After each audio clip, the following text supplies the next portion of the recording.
नमस्कार दोस्तों, MPN academy के यूट्यूब चैनल पर आप सभी का हार्दिक अभिनंदन है।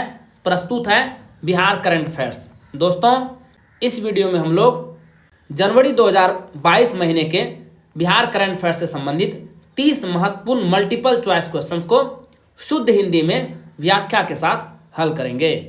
दोस्तों, टेलीग्राम पर आपको एमपीएन एकेडमी का एक पब्लिक चैनल है, उसे आप जरूर ज्वाइन करेंगे। जैसे आप एमपीएन एकेडमी सर्च करेंगे तो आपको इस प्रकार का लोगो दिख जाएगा, एमपीएन एकेडमी उसमें लिखा हुआ है। क्या क्या मिलेगा उस पेज पर आपको? बीपीएससी एग्जाम की सारी नोटिफिकेशन, कोई भी न्यूज होगी तो वो आपको मिल जाएगी। Golden current affair test series का टॉपर का रिजल्ट वहाँ जारी किया जाता है और साथ साथ में एमपीएन एकेडमी के एप्लीकेशन पे जो कोर्सेज लॉन्च होते हैं या यूट्यूब के वीडियो अपडेट्स आपको मिल जाएंगे, तो इसे जरूर ज्वाइन कीजिए। पहला प्रश्न है, वाहनों को कबाड़ घोषित कर उसकी जगह नए निजी वाहनों की खरीद पर बिहार सरकार ने मोटर वाहन टैक्स में कितने प्रतिशत की छूट देने का निर्णय लिया है? सही जवाब है ऑप्शन नंबर सी, 25%। ध्यान में रखिएगा कि व्यावसायिक वाहनों की खरीद पर 15% की छूट मिलेगी। इससे एक और राज्य में प्रदूषण कम होगा, वो नई गाड़ियों की खरीद से राज्य सरकार के राजस्व में वृद्धि होगी, तो दूसरी ओर राज्य में स्क्रैप यानी कबाड़ के लिए उद्योग विकसित होंगे। 1 लाख रुपये तक के वाहन पर 8%, 1 से लेके 8 लाख रुपये के वाहन पर 9%, 8 से 15 लाख रुपये पर 10% और 15 लाख से ऊपर के वाहनों पर 12% का टैक्स अभी वर्तमान में बिहार में लगता है। गांधी मैदान में आयोजित गणतंत्र दिवस 2022 समारोह में किस झांकी को प्रथम स्थान प्राप्त हुआ है? सही जवाब है ऑप्शन नंबर बी, बिहार शिक्षा परियोजना परिषद। 73वें गणतंत्र दिवस के मौके पर 26 जनवरी को पटना के गांधी मैदान में राज्यपाल फागू चौहान ने ध्वजारोहण किया। दूसरे स्थान पर उपेंद्र महारथी शिल्प अनुसंधान संस्थान पटना रहा। बेस्ट परेड की प्रोफेशनल कैटेगरी में सीआरपीएफ को पहला पुरस्कार मिला है। बिहार का पहला मॉडल फ्लोरिकल्चर सेंटर किस जिले में बनाया जा रहा है? सही जवाब है ऑप्शन नंबर सी, नालंदा। जिला मुख्यालय बिहार शरीफ से 7 किलोमीटर दूर राष्ट्रीय राजमार्ग संख्या 20 के किनारे है भागन बिघा, और वहीं पर हाईटेक तकनीक से फूल फसल की नर्सरियां तैयार की जाएंगी। 6 महीने में मॉडर्न फ्लोरिकल्चर सेंटर बनकर तैयार हो जाएगा। चंडी जो कि नालंदा में है के centre of excellence for vegetable, और देसरी जो कि वैशाली में है के centre of excellence for fruit की तरह ही मॉडल फ्लोरिकल्चर सेंटर आधुनिक सुविधाओं से लैस होगा। आकांक्षी जिला कार्यक्रम के अंतर्गत किस जिले को विकास के सभी क्षेत्रों में समग्र रूप से बेहतर कार्य करने के लिए बिहार में अव्वल स्थान प्राप्त हुआ है? सही जवाब है ऑप्शन नंबर डी, खगड़िया।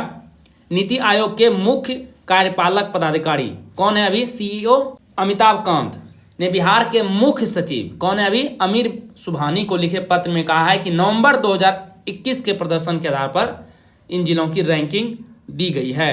केंद्र सरकार की ओर से खगड़िया जिले को 10 करोड़ रुपए की राशि दी जाएगी। ध्यान में रखिएगा कि आकांक्षी जिला कार्यक्रम की शुरुआत वर्ष 2018 में की गई थी और इसमें देश भर के 112 जिले शामिल किए गए हैं और बिहार के 13 जिले इसमें शामिल हैं। बिहार सरकार के शिक्षा विभाग ने उच्च शिक्षा निदेशक के पद पर किसकी नियुक्ति की है? सही जवाब है ऑप्शन नंबर ए, डॉक्टर रेखा कुमारी। या एएन कॉलेज पटना में स्नातकोत्तर जंतु विज्ञान विभाग में प्राध्यापक हैं। इनकी नियुक्ति 3 साल के लिए इस पद पर की गई है। उच्च शिक्षा निदेशक के तौर पर यह इनका दूसरा कार्यकाल आरंभ हुआ है। इस पद पर 3 साल का अपना कार्यकाल डॉक्टर कुमारी ने 16 दिसंबर पिछले साल पूरा किया था।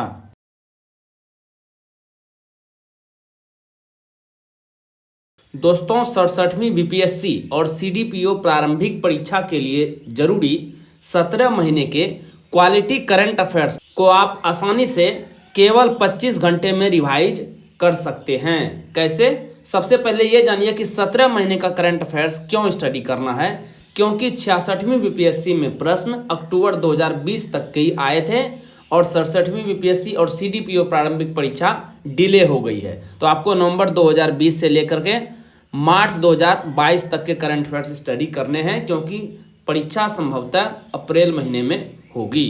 तो कैसे इसे 25 घंटे में रिवाइज कर सकते हैं? सबसे पहला जो कंटेंट है वो है साप्ताहिक करंट अफेयर्स एमसीक्यूज के रूप में, राष्ट्रीय और अंतर्राष्ट्रीय। इसकी 75 पीडीएफ आपको मिलेगी। 75 पीडीएफ क्यों? क्योंकि 17 महीने के तो 68 पीडीएफ हो गए, हर एक महीने के 4 पीडीएफ। उसके अलावा 2 साल का बजट, 2 साल का इकोनॉमिक सर्वे, ओलंपिक, पैरालंपिक और सेंसस यानी जनगणना। एक पीडीएफ में समय लगेगा लगभग 6 मिनट का। तो कुल मिलाकर के 7.5 घंटे में आप weekly current affairs test series का पूरा कंटेंट अच्छे से रिवाइज कर पाएंगे। उसके बाद मंथली करंट अफेयर्स यानी मासिक करंट अफेयर्स लघु नोट्स, ये आपको 17 महीने का 17 पीडीएफ मिलेगा, जिसमें से एक पीडीएफ को रिवाइज करने में आपको 30 मिनट का लगभग समय लगेगा। तो कुल 8.5 घंटे में इसे भी आप निपटा देंगे। उसके बाद आते हैं बिहार मंथली करंट अफेयर्स यानी बिहार मासिक करंट अफेयर्स। तो इसके आपको एमसीक्यूज भी मिलेंगे और साथ साथ में चलते चलते सेक्शन के रूप में लघु नोट्स यानी शॉर्ट नोट्स भी मिलेंगे। तो इसमें 22 पीडीएफ होगा, क्योंकि 17 महीने का 17 पीडीएफ, उसके बाद इकोनॉमिक सर्वे 2 साल का, 2 साल का बजट हो गया और सेंसस यानी जनगणना हो गया। तो एक पीडीएफ में लगभग 25 मिनट का समय लगेगा। तो लगभग 9 घंटे का समय इसमें आपको लगने वाला है। तो कुल मिलाकर के 25 घंटे में आप पूरे करंट अफेयर्स को अच्छे से रिवाइज कर पाएंगे एक बार। अब देखिए ये इतनी इंपॉर्टेंस क्यों है इसकी, क्योंकि 66वीं बीपीएससी में इसी weekly current affair test series से 19 क्वेश्चन आ चुके हैं एग्जाम में, और मंथली करंट अफेयर से 7 प्रश्न और बिहार मंथली करंट अफेयर से 10 प्रश्न। MPN academy current affairs PDF से 36 प्रश्न 66वीं बीपीएससी में टैली हुए हैं। इतना ही नहीं, 2021 में बीपीएससी का तो कोई एग्जाम हुआ नहीं, बिहार एसआई का एग्जाम जरूर हुआ था, उसमें भी 86% क्वेश्चन टैली हुआ है, यानी 31 प्रश्न आपको एग्जाम में आए हैं। तो इससे आपको क्वालिटी का भी कंटेंट पता चल रहा है, जिस पे आप रिलाय कर सकते हैं। दोस्तों आपको ये पीडीएफ्स नवंबर 2020 से मिलेगा कैसे? इसके लिए आपको गूगल प्ले स्टोर पर एमपीएन एकेडमी का एप्लीकेशन डाउनलोड करना है। इस प्रकार का लोगो है। दोस्तों जैसे ही आप ऐप डाउनलोड करेंगे तो नीचे देखेंगे आप ऐप में, तो इस प्रकार से 4 सेक्शन आपको मिलेंगे। आपको स्टोर सेक्शन पे क्लिक करना है। यहाँ पे क्लिक करेंगे तो आप उसमें कोर्स चुन लीजिएगा, 67 BPSC CDPO current affairs PDF course. बहुत ही रिजनेबल प्राइस पर उपलब्ध कराया गया है, जिसे हर स्टूडेंट्स अफोर्ड कर सकते हैं। पेमेंट का लिंक भी वहाँ दिया गया है, पे कीजिए और बिल्कुल इस सिस्टमेटिक ढंग से आपको सारे पीडीएफ मिल जाएंगे। कोई बच्चा पीछे नहीं, माता भी छूटे नहीं, कार्यक्रम का संबंध किससे है? सही जवाब है ऑप्शन नंबर ए, अक्षर आंचल योजना। महादलित, दलित एवं अल्पसंख्यक व अति पिछड़ा वर्ग के बच्चों व उनके माताओं में शिक्षा की मजबूती के लिए कोई बच्चा पीछे नहीं, माता भी छूटे नहीं कार्यक्रम चलाने को अप्रैल 2018 में शिक्षा विभाग के जन शिक्षा निदेशालय ने संस्था प्रथम, ध्यान में रखिएगा संस्था का नाम है प्रथम, के साथ करार किया था। अक्षर आंचल योजना के तहत राज्य के 9 जिले में चलने वाला यह कार्यक्रम अब पूरे राज्य में चलेगा। बिहार के किस अर्थशास्त्री को मरणोपरांत पद्मश्री पुरस्कार से सम्मानित किया गया है? सही जवाब है ऑप्शन नंबर बी, डॉक्टर शैवाल गुप्ता। यही है। बिहार की 2 हस्तियों को पद्म पुरस्कार से नवाजा गया है।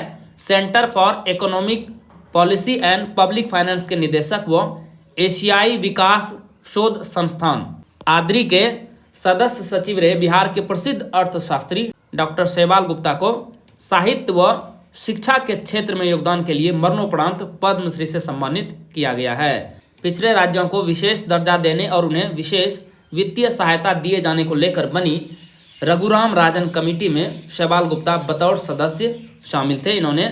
इस कमेटी में इन्होंने बिहार का प्रतिनिधित्व किया था। बिहार कोटे से किस व्यक्ति को सामाजिक कार्य के लिए पद्मश्री पुरस्कार से सम्मानित किया गया है? सही जवाब है ऑप्शन नंबर डी, आचार्य चंदना जी। महाराष्ट्र में जन्मी शकुंतला, इनका ओरिजिनल नेम था, आज राजगीर में आचार्य चंदना जी महाराज के नाम से जानी जाती हैं। महज 14 साल की आयु में इन्होंने सांसारिक मोह का त्याग कर जैन दीक्षा ली और साध्वी चंदना बन गई थी। 1987 में आचार्य की उपाधि प्राप्त करने वाली पहली जैन महिला बनी थी ताई महाराज। इन्होंने 1972 में ही गरीब राज्य बिहार की सेवा करने की ठानी। इसी दौरान जैन धर्म के सिद्धांतों पर आधारित एक धार्मिक संगठन, ध्यान में रखिएगा संगठन का नाम है वीरायतन, तो ये संस्था है इसकी स्थापना इन्होंने 1974 में की।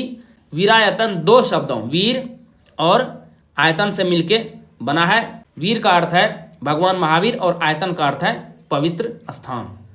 बिहार के वैशाली जिले में जन्मे और टोक्यो पैरालंपिक 2020 में देश के लिए गोल्ड जीतने वाले प्रमोद भगत को किस राज्य के कोटे से पद्मश्री पुरस्कार 2022 से सम्मानित किया गया है? सही जवाब है option number B, Odisha. Hajipur के मूल निवासी जो कि वैशाली जिले का हेडक्वार्टर है और वर्तमान में ओडिशा में रहने वाले प्रमोद भगत को पद्मश्री खिताब से नवाजा गया है। अर्जुन पुरस्कार से सम्मानित प्रमोद भगत ने अपने धमाकेदार खेल से सबको चकित करते हुए पिछले साल टोक्यो पैरालंपिक में देश के लिए गोल्ड मेडल जीता था।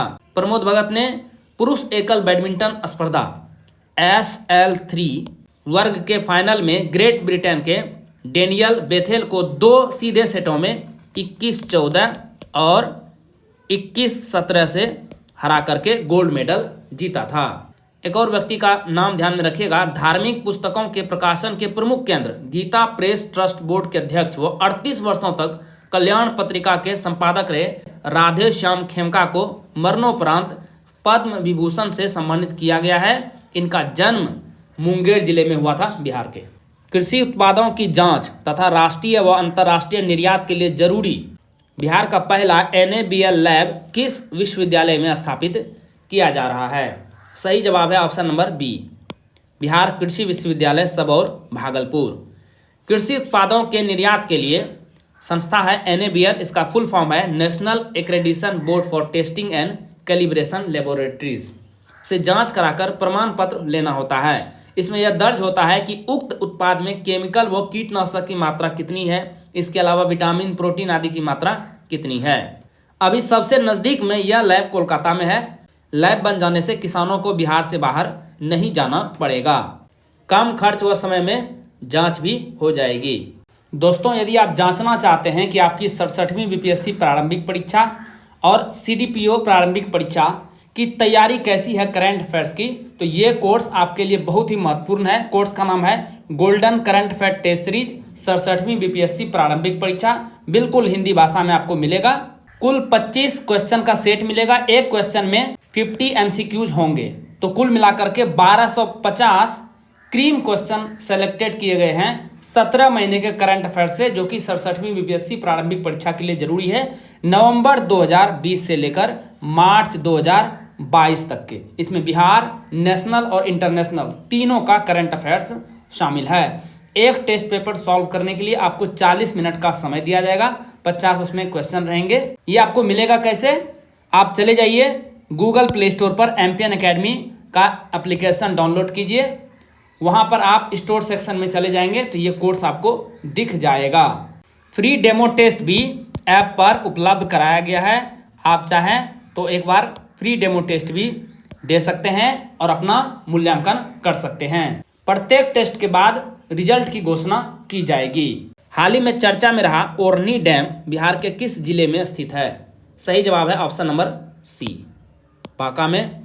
बिहार पर्यटन का हिस्सा बनने के कुछ महीने के अंदर ही बांका का ओरनी डैम राष्ट्रीय फलक पर पहुंच गया है। दिल्ली मेट्रो ने अपनी बोगी में देश के अन्य पर्यटन स्थलों के साथ ओरनी डैम की भी तस्वीर लगा दी है। ओरनी डैम पर जेस्की का आनंद लेते पर्यटक और ओरनी डैम लिखा सेल्फी पॉइंट वाले दृश्यों को इसमें जगह दी गई है। पिछले कुछ महीनों से ओरनी को संवारने का अभियान यहाँ के जिलाधिकारी सुहर्ष भगत ने शुरू किया है। 7 करोड़ रुपए के बजट से मॉडर्न रिजॉर्ट भी यहाँ पर बनाया जा रहा है। तो अब गोवा वाली फीलिंग ले सकते हैं आप बिहार के बांका में। पिछड़े वर्गों के लिए राज्य आयोग बिहार का अध्यक्ष किसे नियुक्त किया गया है? सही जवाब है ऑप्शन नंबर ए, संजय कुमार। राज्य सरकार ने राज्य स्तर पर गठित पिछड़े वर्गों के लिए राज्य आयोग बिहार पटना का अध्यक्ष नियुक्त किया है। पटना हाईकोर्ट के सेवानिवृत्त न्यायाधीश न्यायमूर्ति संजय कुमार को सरकार ने अध्यक्ष नियुक्त किया है। इनकी नियुक्ति 5 जनवरी से अगले 3 साल के लिए की गई है। वाल्मीकि टाइगर रिजर्व VTR में वर्ष 2020-21 में बाघों की गणना के लिए लगाए गए कैमरा ट्रैप में कितने बाघ और कितने शावक होने की पुष्टि वन प्रशासन ने की है? सही जवाब है ऑप्शन नंबर डी, 45 बाघ और 8 शावक। वाल्मीकि टाइगर रिजर्व जो कि पश्चिम चंपारण जिले में आता है, कई बार जिले का नाम पूछ लिया जाता है, ध्यान में रखिएगा, में पिछले 3 सालों में बाघों की संख्या 1.5 गुना बढ़ी है। इससे पहले 2018 में जानवरों की गणना हुई थी, तब वीटीआर में 33 बाघ और 7 शावक थे। लेकिन विडंबना देखिए, बिहार के इकलौते टाइगर रिजर्व में बाघों की सुरक्षा के लिए सशस्त्र टाइगर फोर्स का गठन अधर में लटका हुआ है। लाठियों के सहारे वनकर्मी बाघों की सुरक्षा में जुटे हैं। हथियार बंद तस्कर व शिकारी कई बार वन कर्मियों पर हमला बोल चुके हैं। बीते 2.5 दशक में वीटीआर में 20 बाघ और बाघिन की मौत हो चुकी है। अब बाघों की संख्या बढ़ने से इनकी सुरक्षा किसी चुनौती से कम नहीं है। वीटीआर में वनपालों और रेंजर की काफ़ी कमी है। अब देखिए 42 स्वीकृत पद है वनपाल का, लेकिन केवल 2 ही पोस्ट पर व्यक्ति अभी बैठे हुए हैं, और इसी तरह से 11 पोस्ट है रेंजर की, जिसमें से अभी 7 पोस्ट ही फिल हो सके हैं। इतने बेरोजगार लोग हैं बिहार में और पूरे देश में, क्यों नहीं वैकेंसी निकालकर इसे फिल किया जा रहा है, ये एक आश्चर्य की बात है। बिहार का दूसरा टाइगर रिजर्व किस जिले में बनाया जाएगा? सही जवाब है ऑप्शन नंबर बी, कैमूर जिले में। केंद्रीय पर्यावरण, वन व जलवायु परिवर्तन मंत्रालय ने बिहार में वाल्मीकि नगर के बाद कैमूर में दूसरे टाइगर रिजर्व के लिए कार्यों को मूर्त रूप दे रहा है। 6 जनवरी को दिल्ली में आयोजित राष्ट्रीय बाघ संरक्षण प्राधिकरण NTCA इसकी 19वीं बैठक में इस पर चर्चा की गई। केंद्रीय पर्यावरण, वन व जलवायु परिवर्तन राज्य मंत्री अश्विनी कुमार चौबे ने बताया कि क्षेत्र भ्रमण के दौरान अक्सर स्थानीय लोग यहाँ पर बाघ यानी टाइगर देखने के बारे में अवगत कराते रहते हैं। 70 के दशक में यहाँ बड़ी संख्या में बाघ होते थे। पूरे शाहाबाद क्षेत्र में वन अभ्यारण्य यानी फॉरेस्ट सेंचुरी को लेकर कार्य हो रहा है। बिहार में स्मार्ट मीटर लगाने पर बिजली बिल में कितने प्रतिशत छूट देने का निर्णय लिया गया है? सही जवाब है ऑप्शन नंबर ए, 2%।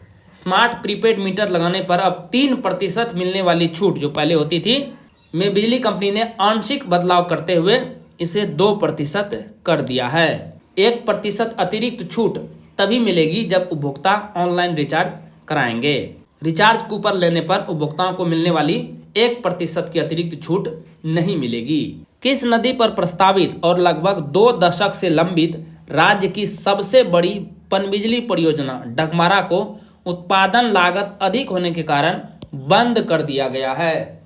सही जवाब है option number B, Kosi. Supaul में कोसी नदी पर प्रस्तावित डगमारा बिजली घर से उत्पादन लागत अधिक होने के कारण राज्य सरकार ने यह फैसला लिया है। इसकी जानकारी ऊर्जा मंत्री विजेंद्र प्रसाद यादव ने दी।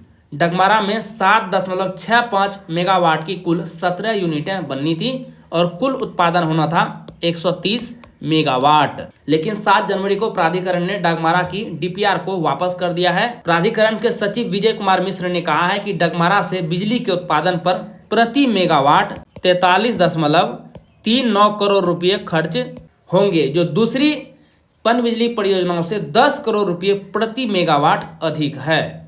यही नहीं, डगमारा की बिजली वितरण लागत प्रति यूनिट 18 रुपये 67 पैसे आएगी, जो कि बहुत ही ज़्यादा है। तो उत्पादन लागत अधिक हो गया है, इस कारण से इसे बंद किया जा रहा है। राजधानी पटना की तर्ज पर बिहार के कितने और शहरों में रिंग रोड का निर्माण किया जाएगा? सही जवाब है ऑप्शन नंबर बी, 5 शहरों में। बिहार में अभी केवल पटना में ही रिंग रोड का निर्माण हो रहा है। राज्य के 5 अन्य प्रमुख शहरों में रिंग रोड बनाने के लिए सूबे के पथ निर्माण मंत्री नितिन नवीन ने केंद्रीय सड़क और राजमार्ग परिवहन मंत्रालय के अधिकारियों के साथ बैठक की है।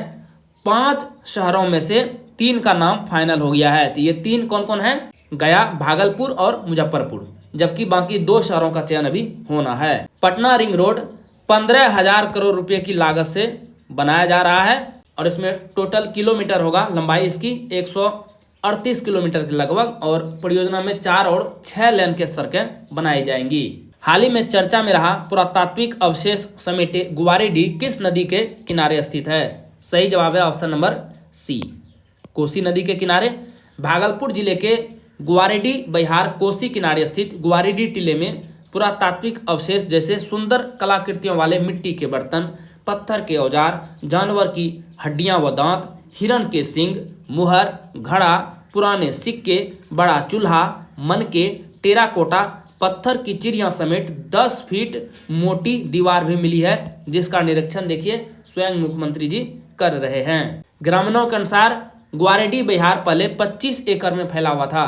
इस टीले के खोजकर्ता अविनाश चौधरी एवं अनमोल चौधरी, मिट्टू चौधरी, राजकुमार एवं विश्वजीत यादव ने बताया कि टीले के आगे भीषण कटाव हुआ है। आप सभी जान रहे हैं कोसी नदी में कितनी भयंकर कटाव होती है, वो रास्ता बदल लेती है बीच बीच में से। तो इतना भीषण कटाव हुआ है जो टीले की ओर बढ़ता जा रहा है। अगर कटाव रोधी कार्य मजबूती से नहीं हुआ तो ग्वारेडी टीले का अस्तित्व समाप्त हो सकता है। नई दिल्ली में हाल ही में आयोजित इंडिया स्किल्स राष्ट्रीय प्रतियोगिता में बिहारी प्रतिभागियों ने कुल कितने स्वर्ण पदक जीते हैं? सही जवाब है ऑप्शन नंबर बी 4।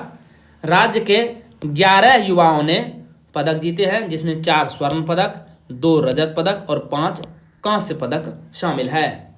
इस प्रतियोगिता में देश भर से 500 से अधिक प्रतियोगी 54 औद्योगिक क्षेत्रों से अपनी प्रतिभा दिखाई है। तो 4 स्वर्ण पदक किसने किसने जीता है?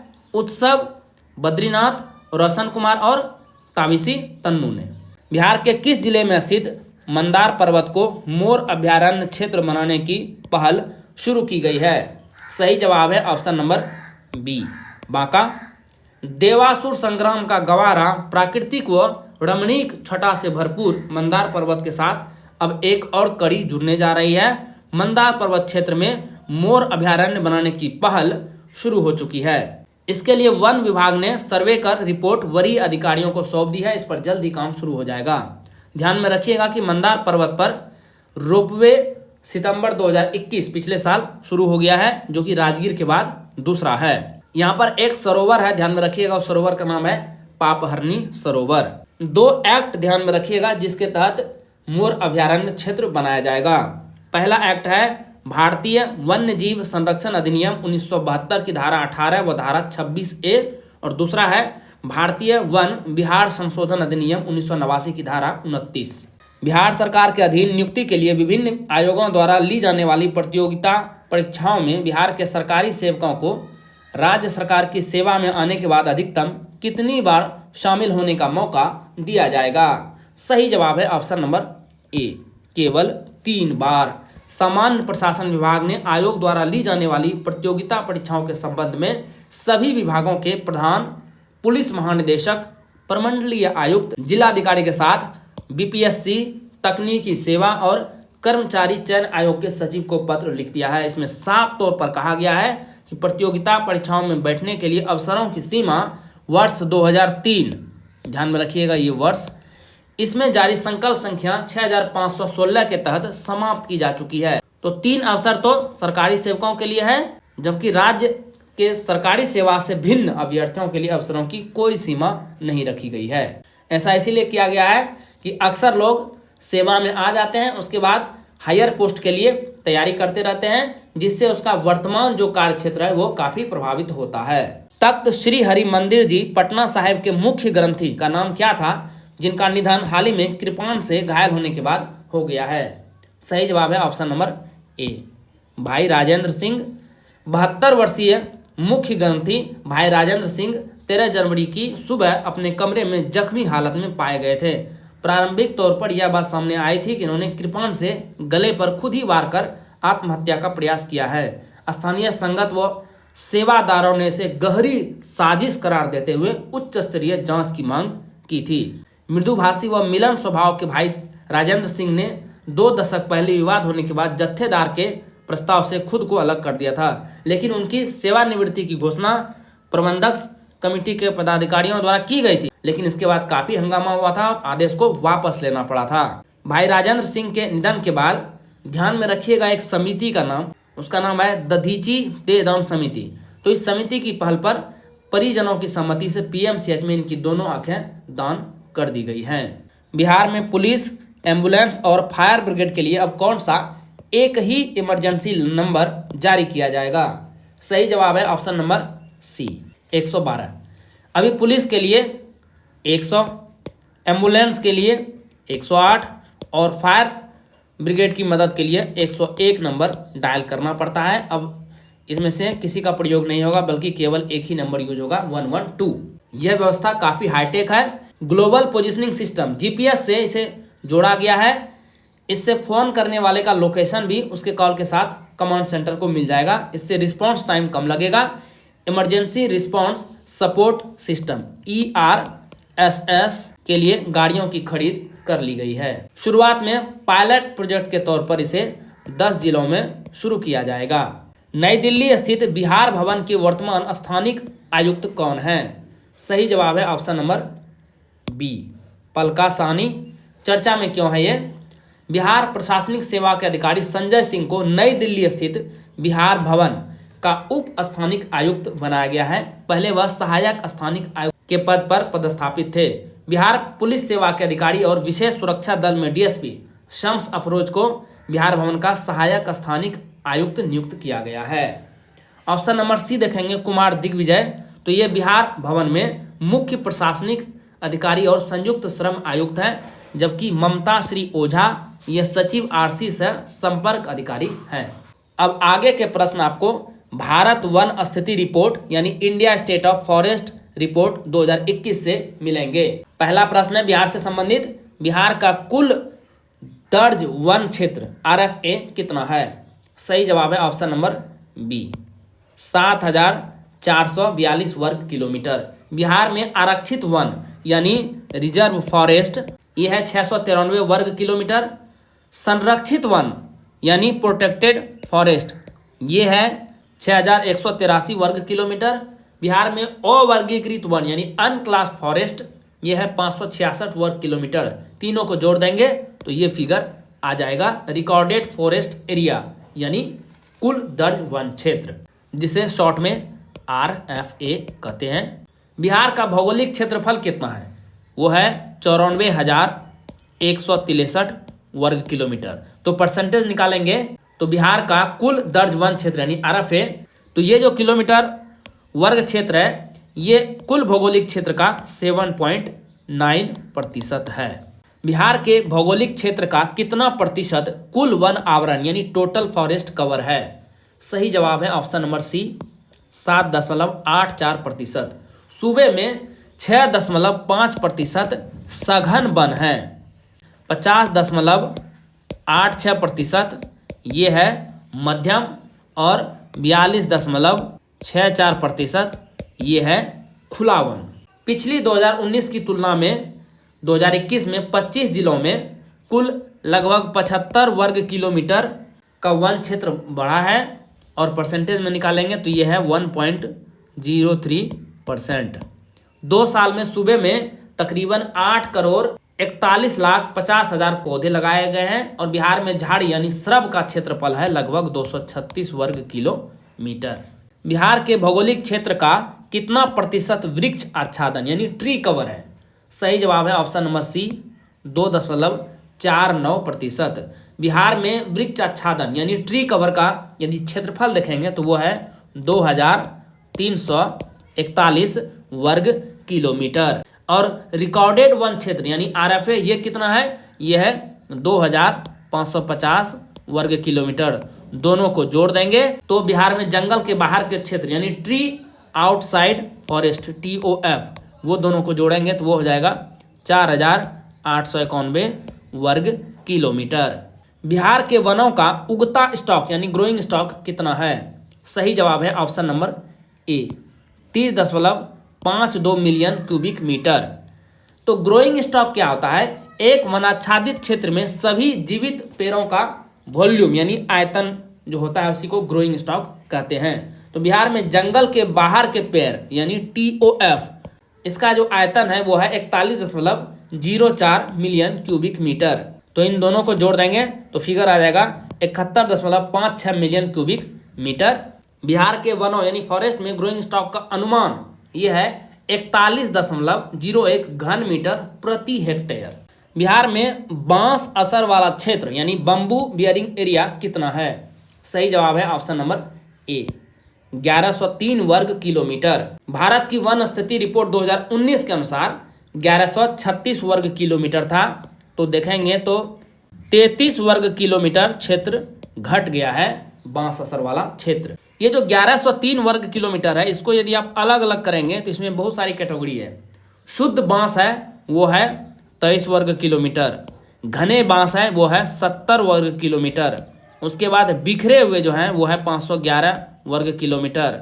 बांस मौजूद है लेकिन पूरी तरह से काट दिया गया यानी खाली ठूठ दिखाई पड़ रहा है तो वो है 162 वर्ग किलोमीटर। और पुनर्जनन फसल रीजनरेशन क्रॉप जो है वो है 337। तो ये सभी को जोड़ देंगे तो ये फिगर आपको आ जाएगी 1103 वर्ग किलोमीटर। दोस्तों, एम्पियन एकेडमी यूट्यूब चैनल पर प्रसारित होने वाले सारे करंट अफेयर्स को संपूर्ण व्याख्या यानी फुल डिस्क्रिप्शन के साथ आप पीडीएफ कैसे प्राप्त कर सकते हैं इसके बारे में तो आपको जानकारी दी गई है कि आप ऐप पर इसे प्राप्त कर सकते हैं। दोस्तों, आप इन पीडीएफ के सारे इस आधे घंटे के वीडियो लेक्चर को आसानी से 5 से 6 मिनट में रिवाइज कर पाएंगे। इससे आपका बहुत सारा समय बचेगा जिसे आप स्टैटिक पोर्शन पर लगा सकते हैं। This is very very important. चलिए अंतिम प्रश्न को देखते हैं। भारत वन स्थिति रिपोर्ट 2021 के अनुसार बिहार के किस जिले में वन क्षेत्र यानी फॉरेस्ट कवर का प्रतिशत सबसे अधिक है? सही जवाब है ऑप्शन नंबर ए, कैमूर। यहाँ पर वन क्षेत्र का प्रतिशत है 31.56%। दूसरे स्थान पर है जमुई 21.34% के साथ। उसके बाद तीसरे नंबर पर नवादा, फिर मुंगेर, फिर पश्चिम चंपारण और फिर रोहतास। ये 6 जिले हैं जो कि सबसे अधिक वन क्षेत्र वाले हैं। और 4 जिलों में सघन वन है। वो 4 जिले कौन कौन से हैं? पश्चिमी चंपारण, मुंगेर, जमुई और रोहतास। 7 ऐसे जिले हैं जहां 1% से भी बिहार में कम वन क्षेत्र है। दोस्तों, जनवरी 2022 महीने से संबंधित जितने भी महत्वपूर्ण प्रश्न हो सकते हैं उसे हमने 30 MCQs में शामिल कर लिया है। दोस्तों, इसके अलावा भी बहुत सारे ऐसे करंट अफेयर्स होते हैं जो उतने इंपॉर्टेंट नहीं होते हैं लेकिन कई बार एग्जाम में दिखाई दे जाते हैं, तो इसीलिए हमने ये चलते चलते का सेक्शन बनाया है यानी अतिरिक्त करंट अफेयर्स। शॉर्ट नोट्स के रूप में है। आप देख रहे हैं किस प्रकार से बोल्ड लेटर में जो इंपॉर्टेंट है उसे हाईलाइट किया गया है। इसे वीडियो में शामिल नहीं किया जा रहा है यूट्यूब पर क्योंकि इससे वीडियो काफ़ी लंबा हो जाएगा। ये आपको PDF के रूप में मिलेगा। इसमें लगभग 50 अतिरिक्त करंट अफेयर्स आपको मिलेंगे।